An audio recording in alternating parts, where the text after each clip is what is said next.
Here we are. Good evening. Hello, hello, hello. Facebook Live and to our Zoom guests.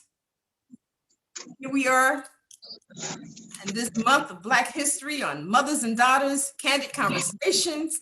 I'm Gloria Walton, your host. Iranda, my co-host, remains on honeymoon. But for our guest today, I'm so excited to have Kisha Spellman-White back with us. She was our guest a few weeks ago, but we had some technical difficulties. And so she was willing to come back. She has an amazing story. And I just want you to hear her tonight. It's Black History Month, and I want to celebrate you, Kisha, because you have had an amazing career as a Black woman, professional basketball player, a professional basketball team owner, a mother of 5 boys, and then you transitioned to education. You owned you were one of the youngest in Arizona to own a charter school, and now this amazing behavioral health, residential, therapeutic behavioral health facilities. Can you share a little bit about your work? Sure. What we deal with at the behavioral health residential facility, we're like a level 2 facility. So therefore, when kids, are in crisis, from like the hospitals, they'll get referred down to us. Okay. Yeah, you're correct. It is. We have a therapeutic milieu. We deal with children, that suffer from, depression, anxiety, suicidal ideations, homicidal ideations, schizophrenia, any of the mental health or behavior health issues that you can think of, autism. We deal with, boys and girls. We have co-ed facilities. Okay.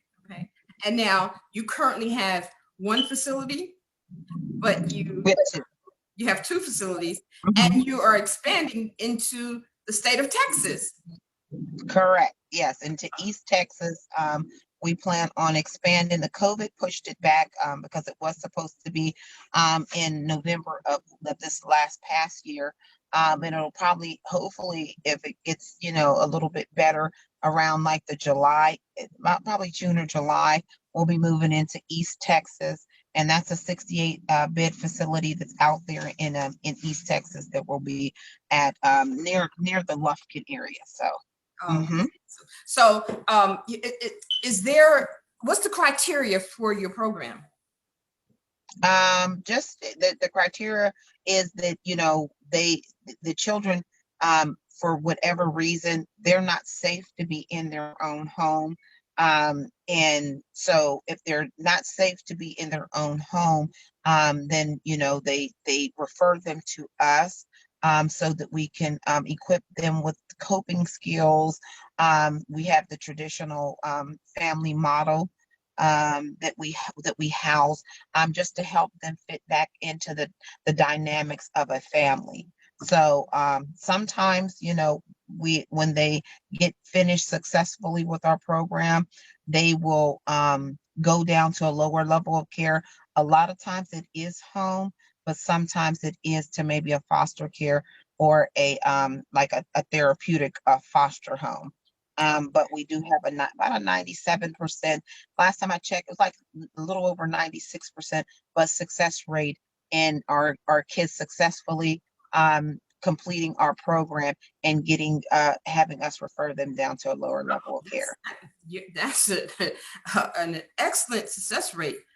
Congratulations. Well, now, what's the age range? What ages do you provide? 10 to 17. 10 to 17, and it's co-ed.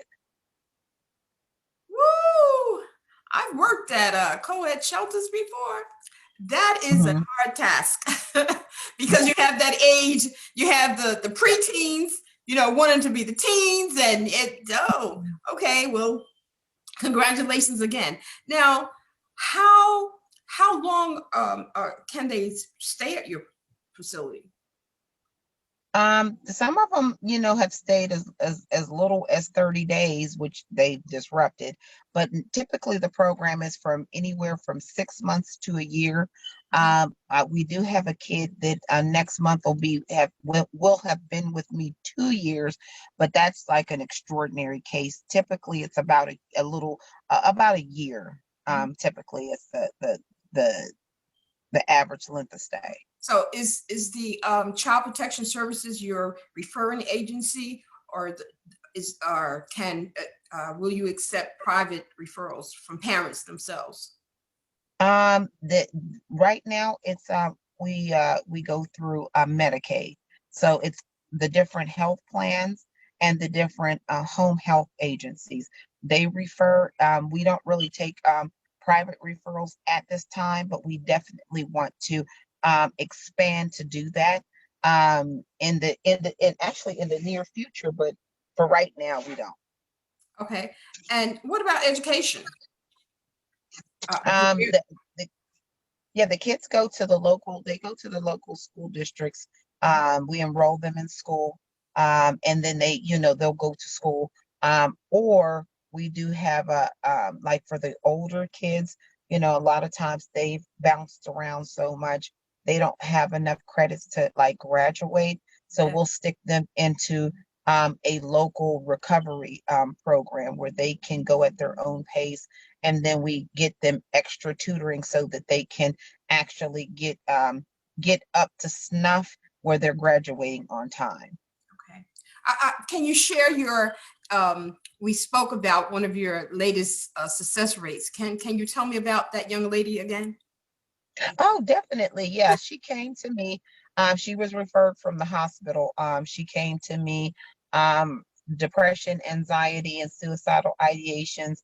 And within about the first, probably I would say about 4 months, 4 to 5 months of being with me, I was able to get her back up on track.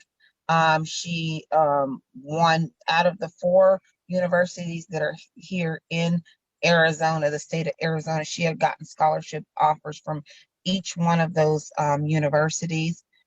She had I think it was a 4.3, I think it was a 4.3 grade point average that she had. She took mostly all AP classes. She had just turned herself around, and she noticed that everyone wanted her to be affiliated with them. So, I started getting her on advisory boards and, taking her to, just different places, Goodwill Metro, Mm. Eon. She boxed, she played basketball, she joined, the chess club, she joined DECA and MECA. I mean, I just had her so busy. She literally had no time to indulge in those self-sabotaging behaviors that she had. And man, she took off like a rocket ship. And Yeah. they were really just surprised. Even DCS, they, kind of,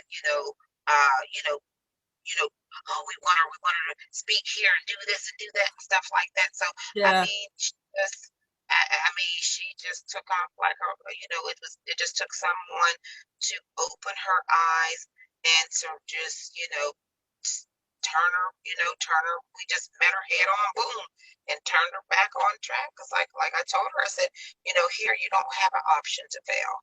I'm going to set you in a position for success.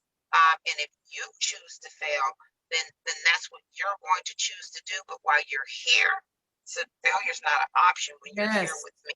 Yes. So Yes. That's majority of the time, that's all our kids need is to one, understand that they're in a safe place so that they can thrive and have that person to interact in a loving, caring way so that they can work through whether it's mental health issues or behavioral health issues. So, again, thank you. I can't say thank you enough. And I want to keep moving. I want to because you've done so much. Again, it's African American month, and I'm celebrating you and your accomplishments as a successful Black woman and a local hero to so many. And Texas is going to be blessed when you get there. Thank you. I appreciate that. Thank you. Okay, so now I want to navigate a little more, because although you have these two residential facilities, now you are approaching the prison system. Mm. Uh-huh. So, Yeah, you know, it all kind of intertwines with one another, being with the system, with the can systematic. you turn the volume up just a little? We can't hear. Sure.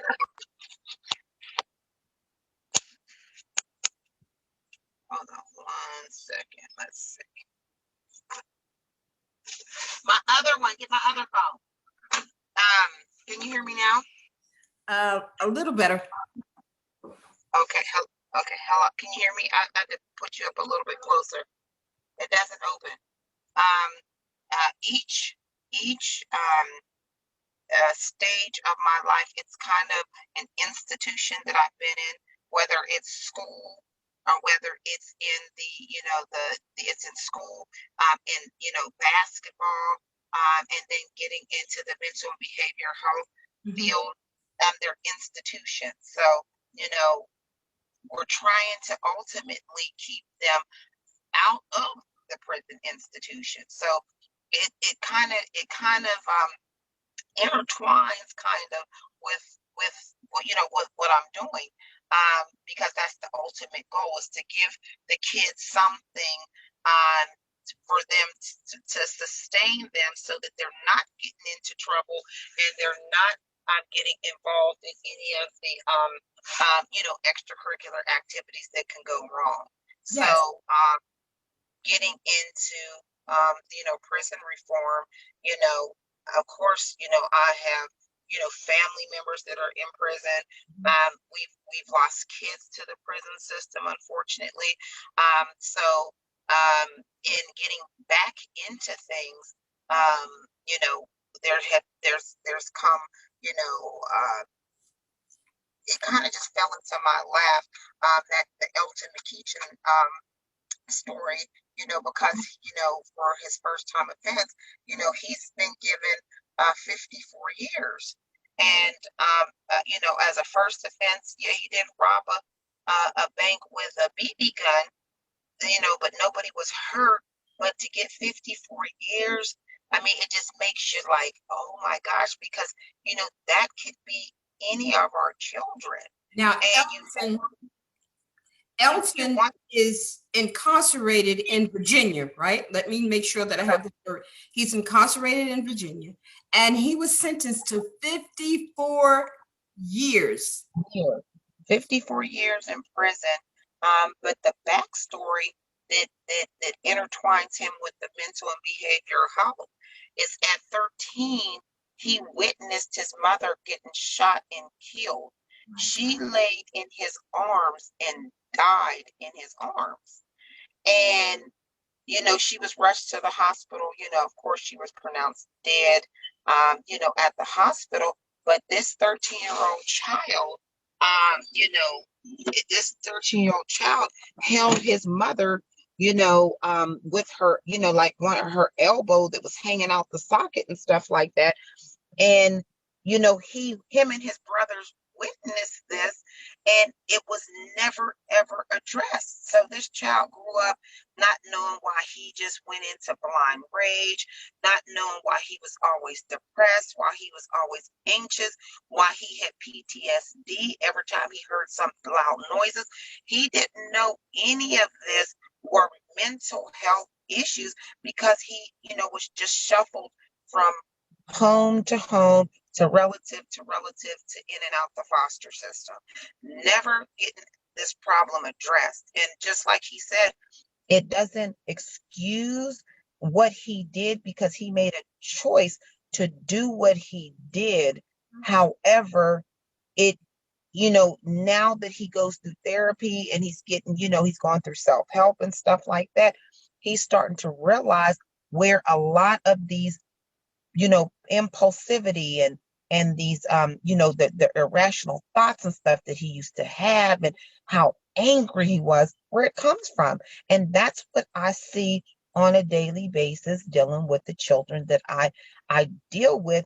And that's why I'm so passionate about getting them the help that they need, and kind of meeting those behaviors head on. Because if you don't meet those behaviors and stop those behaviors as a child, of course it just festers into being an adult. Right.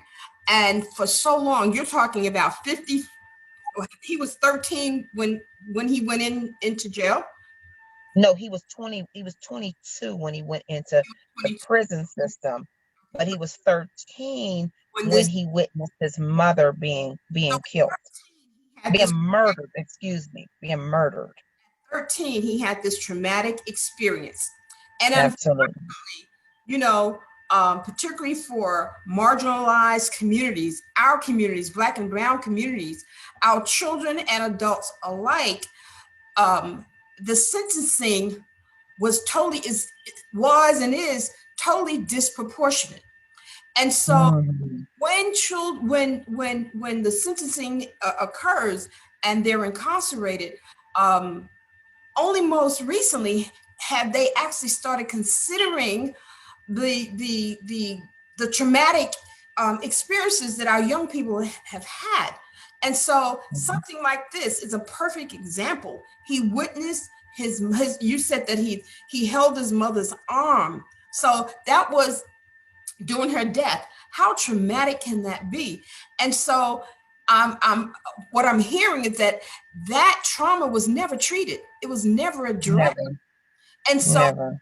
anger, the anger and his life just he continued to grow with that and developing all PSTDs and so here you are in your program that you're addressing young people that have had traumatic experiences in their youth in hopes of preventing them from going Mhm. to prison, preventing them from before prison into juvenile detention and Correct. their way up to prison. Well, I work with adults, um, ex-offenders, and Mhm. hearing their stories, and I have someone on with us that worked along with me, Sharon Thomas. And so we got to hear the stories. We got to hear the childhood stories of all sorts of things that we could never imagine that could happen to kids. And I worked in the field, but to also work with them as adults to hear their backstory and then to find out that they were victims before they ever actually became, uh, before they ever landed themselves in jail, and never having any behavioral health or any mental health assistance Mhm. out the, without intervening, without having Mhm. agencies as you have to intervene Mhm. in the lives of our young people, then prison is more than likely, unfortunately, where so many of them land. Now you have you shared his story, and you shared some of the success of his time while he's incarcerated, and you told me that you've reached out to the African American advisory board of the governor in Virginia Mhm. because you are trying to get petitions to get him a conditional pardoning because he's Correct.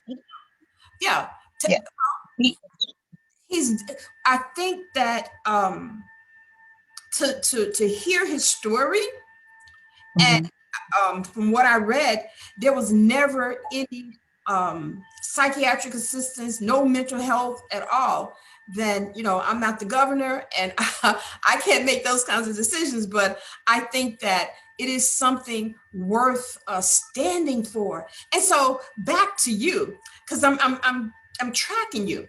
You've gone from being a professional basketball player, owning a professional basketball team, being the youngest in Arizona to own a charter school, to now owning two therapeutic residential facilities, and now you're doing intervention work in the prison. Correct. Yes.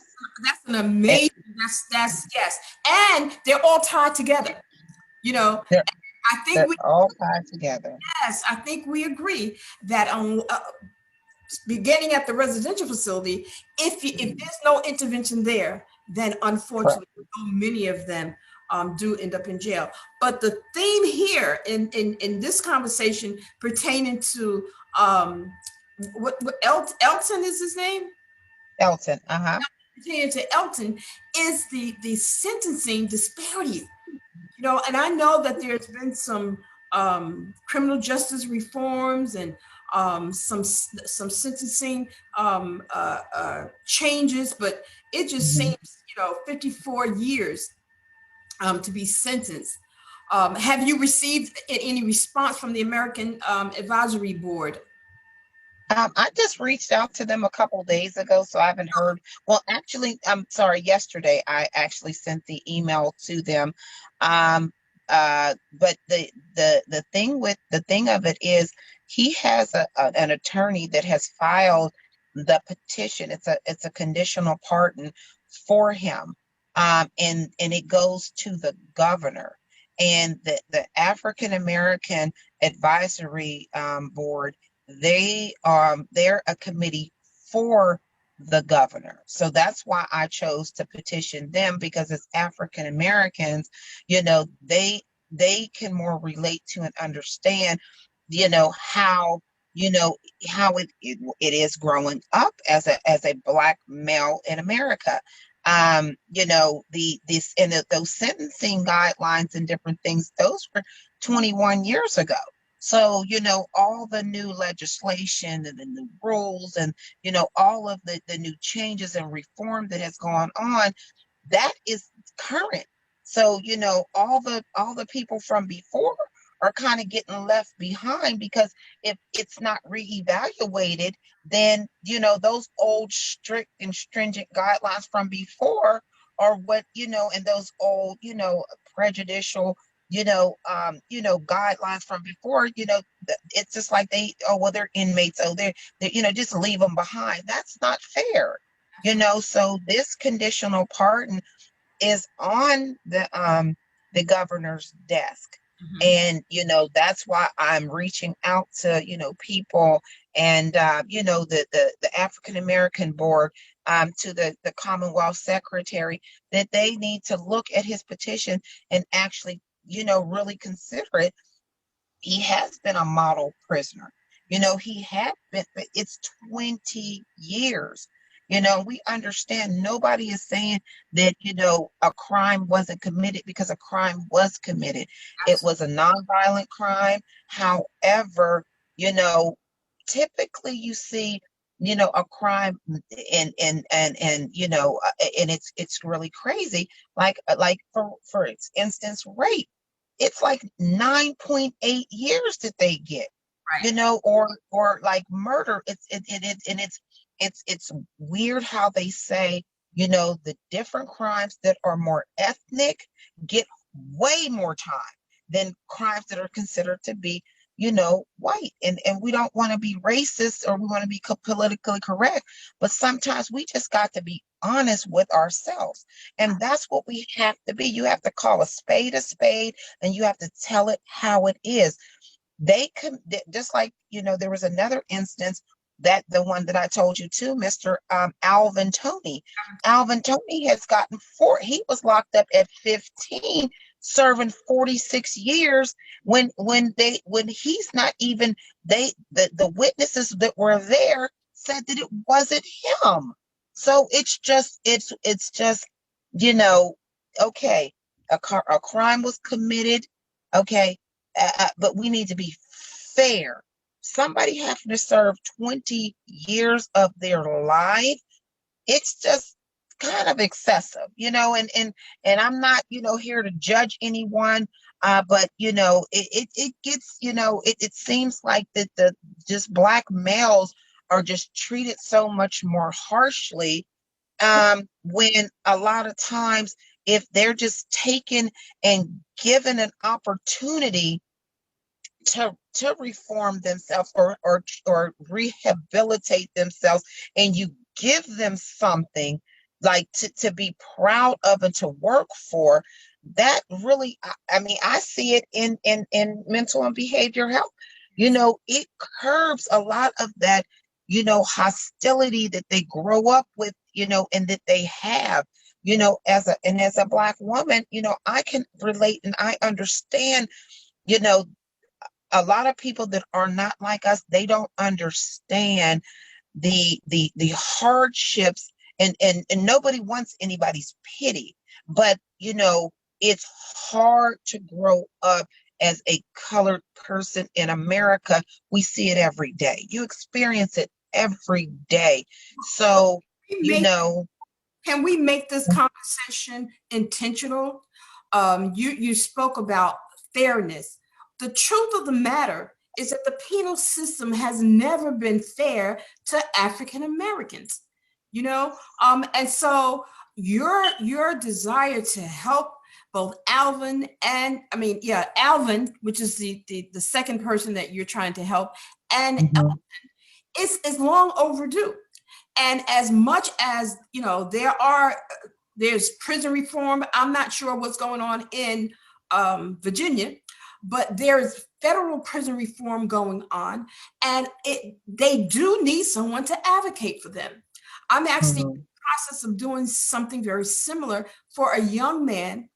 I was a social worker, and he's have, gosh, about 30, 40 years for a nonviolent offense. Think about how many of our young men are incarcerated for marijuana, which is about to become legal. So there's so much discrepancy and unfairness, and it is absolutely time that we speak up. There are groups here in New Jersey that are advocating.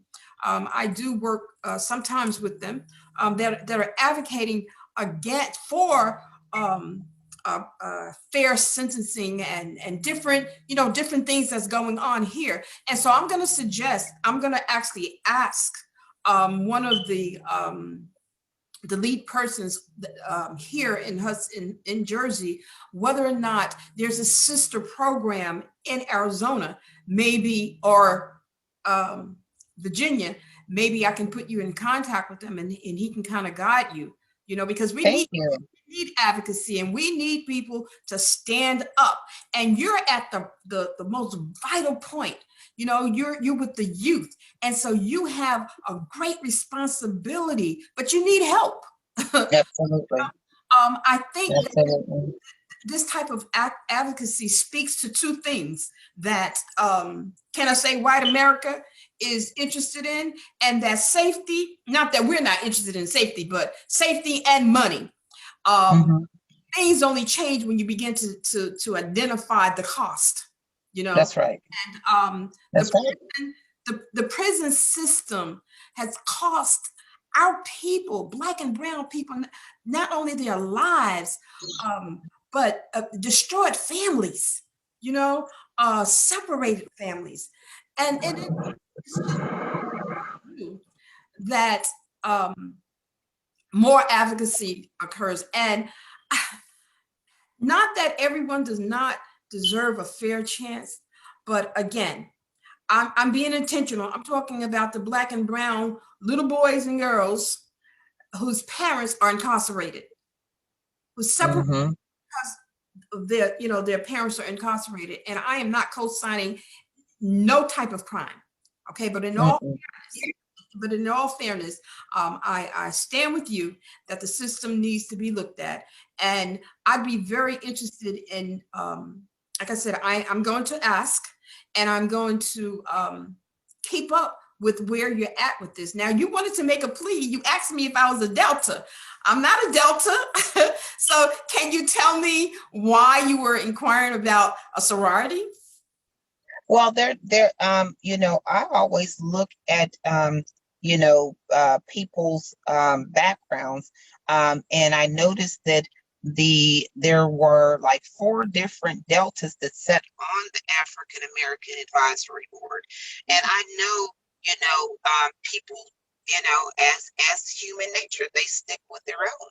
So, you know, I was going to, you know, and I was looking, I have a sister-in-law actually that's a Delta. So I was going to ask that she reach out to them because they do need to, you know, whatever it takes to get them to take a actual look at what is, you know, of course, you know, we can't change everyone or do everything, but you know, these two cases of these men that have been locked up over 20 years and it's not that they just became role model inmates. They've been role model inmates since the beginning. They might have had like an instance where, you know, like Alton, one time in 21 years, he was in another pod playing chess. So he got wrote up for playing chess. But that's one time in 21 years, never been in trouble. You know, he works as a mural painter. They made a special assignment for him. So he's employed by the prison. So if you're good enough to be employed by the prison, that means something, you know, but they need to take a look at these men that have been excessively sentenced and they need to do something. These men need to be free. They need to go home. They need to become productive citizens, like out these stock trades. He helps with real estate. And how I met with him, he was doing art there. Can you hear me? You're a little muffled. Okay, can you hear me now? Not that Okay, what is wrong with this little phone? Hold on one second. Let me make sure. Let me make sure that that's good. Okay, right there. Yes. Okay, how I now wait a minute. Where did you go? Oh my goodness, hold on. Where'd you go? Okay, there you go. The how I met Elton is because he was doing art therapy with some of the kids. So he creates these mandalas that help with depression and anxiety. He didn't even know they were mandalas, but he knows he used to create these little patterns that would help calm him down. And these are because he's there, he never knew they're called mandalas, and that's what I use and other people in these therapeutic placements use to help calm children down. He creates them and he was sending them to me and I was giving them to the kids. So that's how we form this relationship. He cares about people. You know, he mentors the guys there. He works, you know, with you know, doing real estate with his daughter over the phone and swing trading. I mean, he's living beyond the bars without living beyond this bar. That man needs to come home. Yes. You know, it's just it's I mean, it's enough. 21 years is enough, you know, for him to, you know, pay his, you know, whatever redemption, retribution, whatever, you know, and he, like I said, it's the power's in the governor's hand because he has that conditional part on his desk, you know, and he just, you know, so that's what, you know, that's what we're hoping for, Yes. and that's what I would love to see him and Mr. Tony get a second chance at an opportunity to live their lives and be successful adults. That is just a great work. And again, I'm going to make sure that you get some information. Thank you. I want to transition to another upcoming event in your life. In fact, the two of us will be co-authors in an upcoming book, Forgiven. Yeah, absolutely. Forgiveness, which our people could use. There's so much power in forgiveness, you know. Absolutely. Yeah, and I believe in redemption. Absolutely. And unfortunately, the prison system have not always been on that page. Correct. Created to penalize people, and forgiveness and redemption just does not go with a sentencing. Okay. Right. I look very I look forward to, again, getting information that I may be able to share with you. And I also look forward to being a co-author with you. Yes, ma'am. You know, Yes, ma'am. the only time I've met you has been on Zoom, and But once this COVID is up, I grew up well, I'm from Pittsburgh, but I grew up in Queens. So, Jersey's not too far away. So I'll definitely have to come, and we'll have to do a little shopping, maybe a little hanging out. I would love an opportunity to come back and visit the hometown. So definitely we'll have to hang out. Soon well, as this pandemic is over. I look forward to visiting your facilities, and as well as not just in Arizona, but in Texas as well. And again, Yes. For this day, you Mhm. are an African American superhero Thank you. for all the amazing things that you've done in the lives of young people. How you've saved, actually, when you're able to take care of a person's child, then you are a lifesaver. And so I celebrate you today. Mothers and Thank you. Candid Conversation will not be the same because you said yes to the invitation, and you had an amazing impact on me. And I pray that our viewers understand and saw some of the great attributes that you possess, and hopefully someone will be inspired to find out about these young men that you spoke of, and be further inspired to think about becoming a foster parent, because we need foster parents. Let me say that a little differently. We need good foster parents. Yes, yes, absolutely. Yes. And I know that the laws differ from state to state, but our children are the same. The needs are the same. The childhood traumatic experiences that that our children experience, regardless of the state, in which they live, they're all the same. When I say that they're all the same, not each person's experience is the same, but the impact that it has on a child, both mentally and emotionally, that could lead to criminology. Yes. So, and again, I congratulate you on that success story. And now let me ask you a personal question, because you have 5 boys. I wish you had a daughter. Do I wish you know what? I have 4 nieces that I've raised like daughters, and they have been, I love them. And they're pretty successful themselves. The Lord just didn't bless me with a daughter. Just didn't bless me with one. Well, you have so much to unpack, and just the stories that you shared about your sons, they are blessed as well. And I want to say thank you. Thank you. I look forward to working with you. I want to thank live viewers. I want to thank those that are on Zoom. And as I said, because I see her name, Sharon, I want to thank Sharon publicly for working with me when we worked with the women and men as they were released from jail. They lived at our facilities, and Mama Sharon was that, Mama Sharon.